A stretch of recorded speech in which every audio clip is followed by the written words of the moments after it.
Goeiedag aan al ons kykers hier op Praag TV, ons eie YouTube kanaal, wat besig is om drasties toe te neem in invloed en kykergetalle.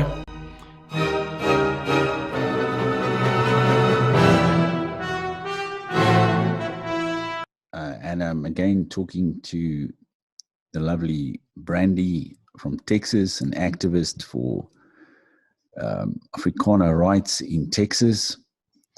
She's been doing a lot, doing filings on human rights and getting involved in promoting our cause all over the world. And she feels a great empathy with us, and especially the suffering that some of the victims of farm murders and women and children have gone through. And previously, Brandi, you referred to the shocking brutality that you've come across in your dealings with South Africa and in reading or following what's going on here. Has there been any recent incident that has struck you in that regard? I mean, there was actually one just today. They found a woman, and I actually just read this. I was just reading on News 24. So she was killed she was found murdered in her apartment building in Bellville, in Cape Town. This morning, she was 32 years old. Lynette Volschenk was her name. So not only was Lynette murdered, but she was hacked to pieces. I absolutely feel sick to my stomach. Yeah, it's like, you know, on the 6th to the 8th of September, we're going to do the cross slaying, and you know, I don't even know how many crosses there is. There was 59 last year. I know that there's much more this year. And the sad part is, Brandi, that how many crosses do we have to plant? How many dead people do we have to celebrate in this country before somebody's going to fucking do something? This is getting out of control and out of hand, and we have to stop this. It is affecting me so much every day that I read something like this. I can't handle it anymore. I'm just like, I just can't handle this anymore, because I just think about her fear and, you know, what she had to go through. The loneliness she had to experience in that moment that she was killed. And then to be chopped up, my God. The brutality of the murders in this country, you know, this is like, it's getting out of hand. Has people lost their minds? What the hell is wrong with this country? They just go beyond murder. They go beyond brutality. And I'm sorry, I'm so upset about it, but it's just ripped my heart apart today. It's crazy to believe, to think of what this woman suffered. You know, it wasn't enough to just murder her, but you have to, I mean, they literally found pieces of her body in different bags. No, that's absolutely horrific. And this woman, I would like to say that with the information that I was given, this was a very well-liked, well-respected woman in the community. She was very kind, quiet. She kept to herself, and that everyone liked her, and that they found a candle still burning in her apartment by her bed.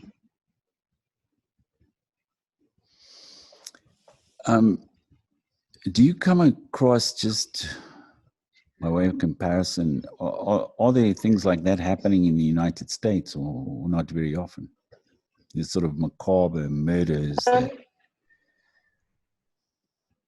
mean, we have murders, and I mean, there are serial killers, and these murders do happen, but they are very, well, I don't want to say very, because it seems that they are more than they used to be. But they do happen. There's one in particular that I will never forget the faces or the names. Christopher Newsom and his girlfriend,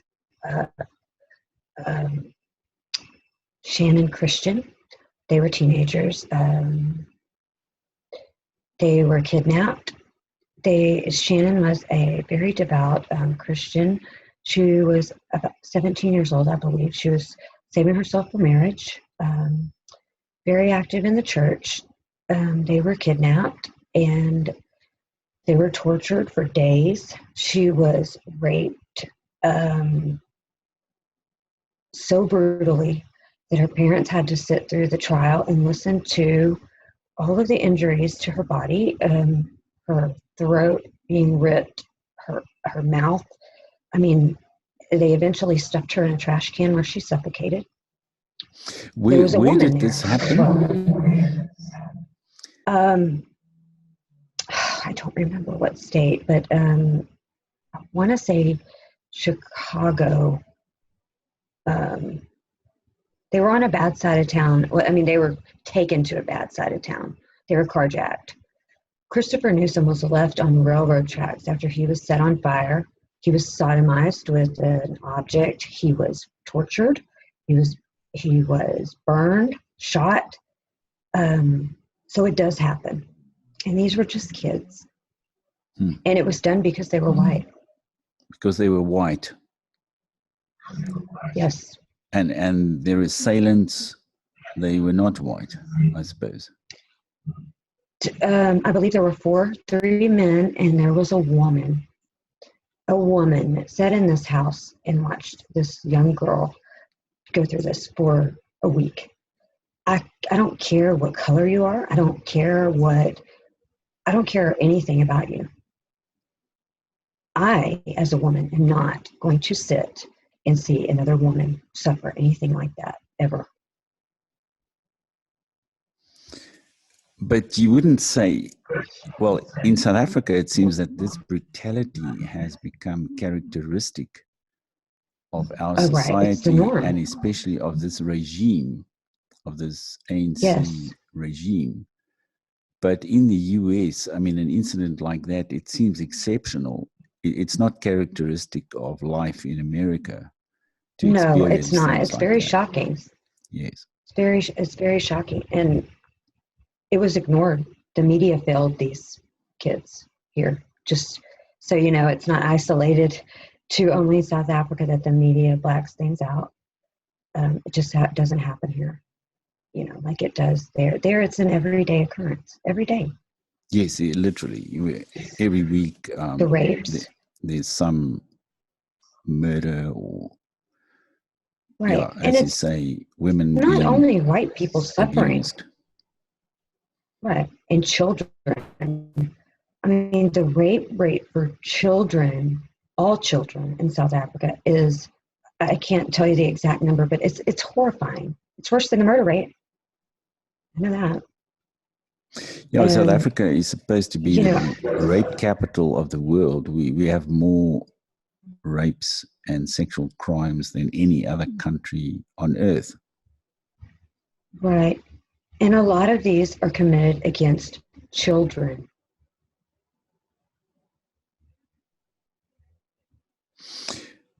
Yeah, these are very, not only shocking, but I think to explain them intellectually is also fairly complex. But the irony is that some of our people and some of our philosophers and academics have been predicting this kind of situation from the 1940s. Right. And they were taken seriously then, but they're not taken seriously now. All of their knowledge and analysis from that time has been discarded. now it's as if we don't know anything, and we have to reinvent the wheel, as it were. Nope. It's, you said it's complicated. In some ways, a lot of things are very complicated there. This issue of these rapes, these violent rapes, and dehumanizing even children, it's become acceptable. And not by everyone, but by certain people who practice certain, religious beliefs or cultural ideals. I don't know exactly what you would call it, but that differ from, Christian values. It's celebrated. I have hundreds upon hundreds upon hundreds upon hundreds of screenshots of bragging of this online, of infecting children with AIDS, raping women, killing, torturing. And it's in America, if someone raped a child, they would lie about it, right? They wouldn't post it on Facebook. Yes, there was we translated a book from French into Afrikaans, and it was about it was about Africa and some of the war crimes that had been committed in Africa, written by a French journalist. Although he's of American origin, he's got an English-sounding name. His name is Stephen Smith, even though the book was originally written in French. And there's one chapter there which is entitled the Paradise of Cruelty. And it's a sort of a paradoxical notion, the paradise, which we usually associate with something nice, but of cruelty. But it's that once you enter into a world like that, where there are no social norms anymore, or civilizational norms, you can simply do what you like in a place where there are no rules. It does become a paradise of cruelty. So for the kind of the sadist and the murderer, they can do what they like. And they become, it's a wonderland for predators. Yes, a wonderland for predators. That's another very nice way of putting it. Because there's no accountability. That's what we've got. And even when these murderers and rapists are caught, they are sentenced, sometimes to a life sentence, but a life sentence in South Africa doesn't mean much. After 5 or 10 years, they can be out on the streets again. The really? Prisons, yes. Really? I didn't know that. Yeah, the prisons are full, but I've seen these monsters, demons that commit rapes of children, just things a human could not do. Not that I believe a human could do. And they laugh in court. Exactly. And they say, I would do it again. I would do it again. Did you ever read the case of the so-called Tucky rapist? I don't know. Well, if I did, I don't remember. There was it was around, I think it was about 2012 or 2013. There was a young girl of 18 years old, and she was at home at night at 10 o'clock. She just come home from a church meeting.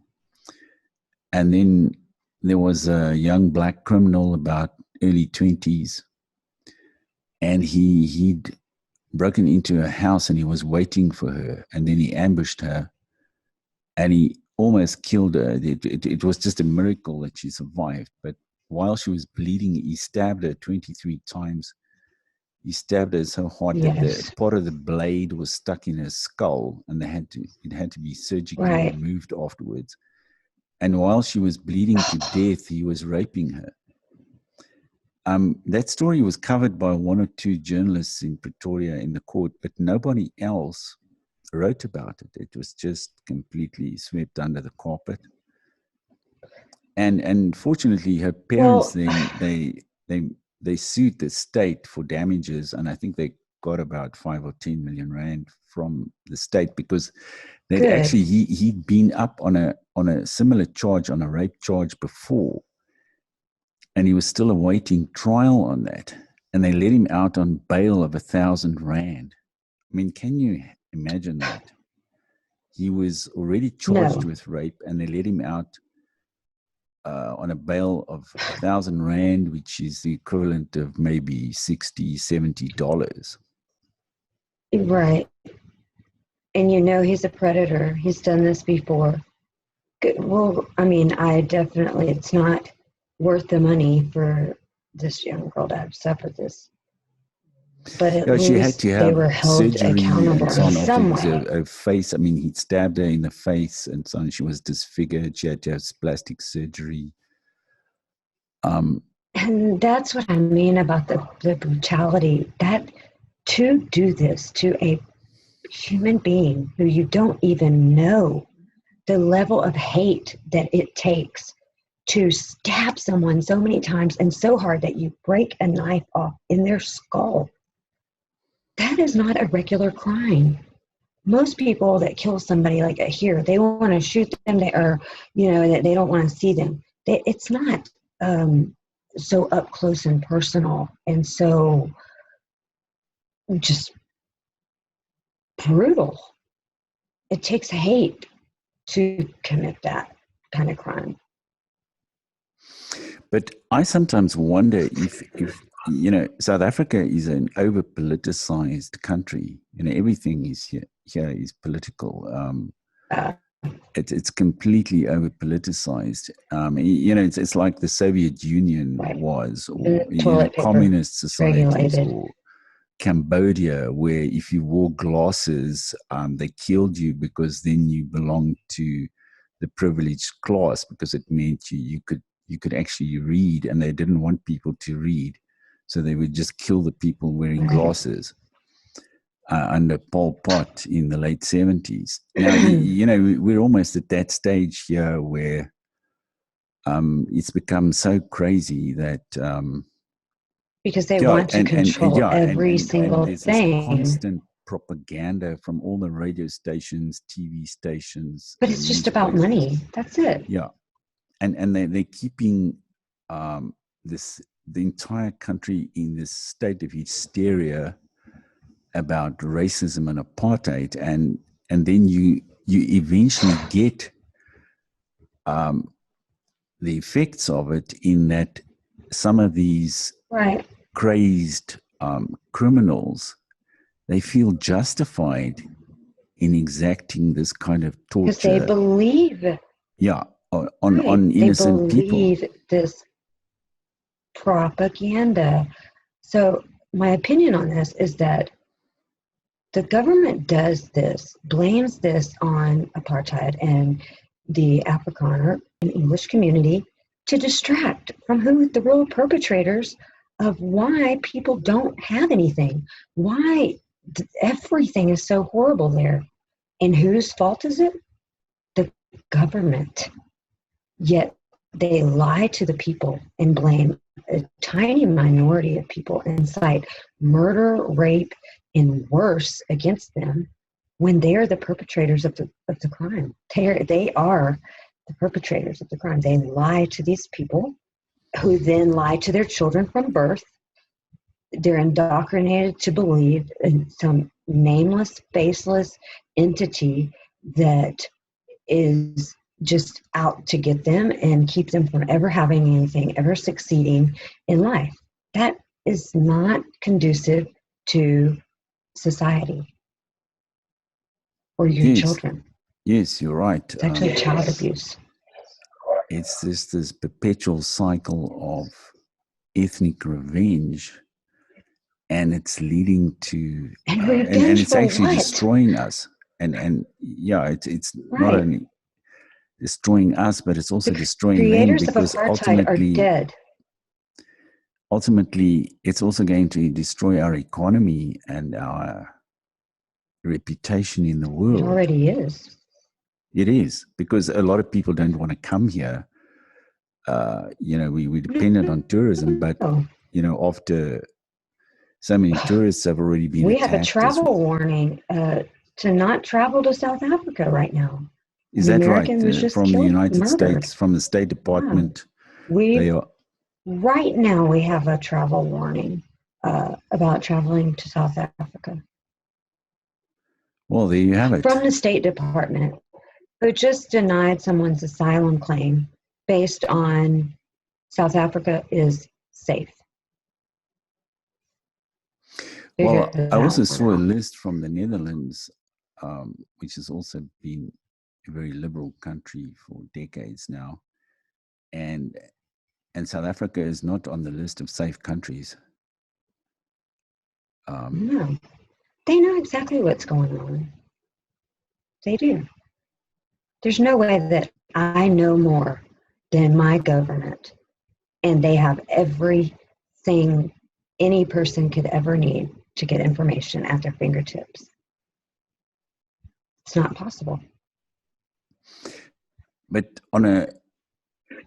perhaps in closing this conversation, do you have any idea how could we change this? How could we bring it to an end? How do you see the path forward? Do you want my honest opinion? Yes. My honest opinion is that there will never be change in South Africa until every single one of these hate-inciting, corrupt, gangster, mafioso parties are taken out of power. Someone who has integrity, Christian values, and is a reproach steps into a leadership role, because the torch keeps passing from one corrupt person to his little crony, the next corrupt person. So nothing changes, nothing changes.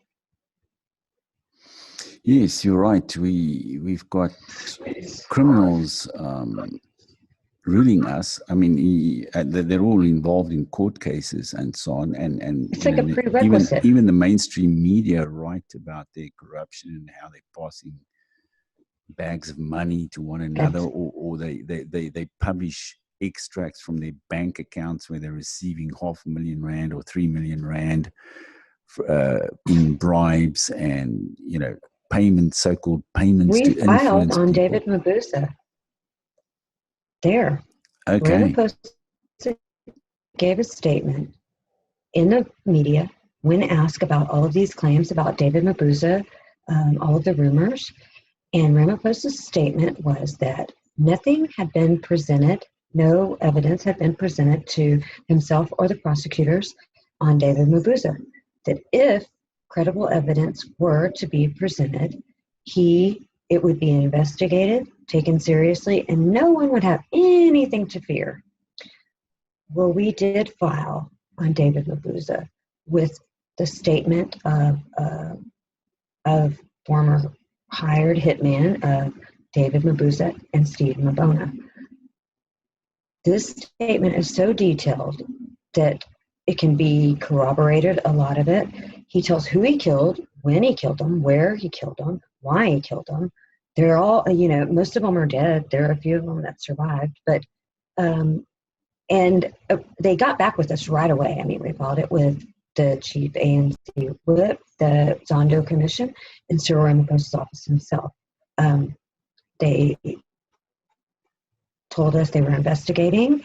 They were going to take it seriously. We've never heard one word back. This was done in January.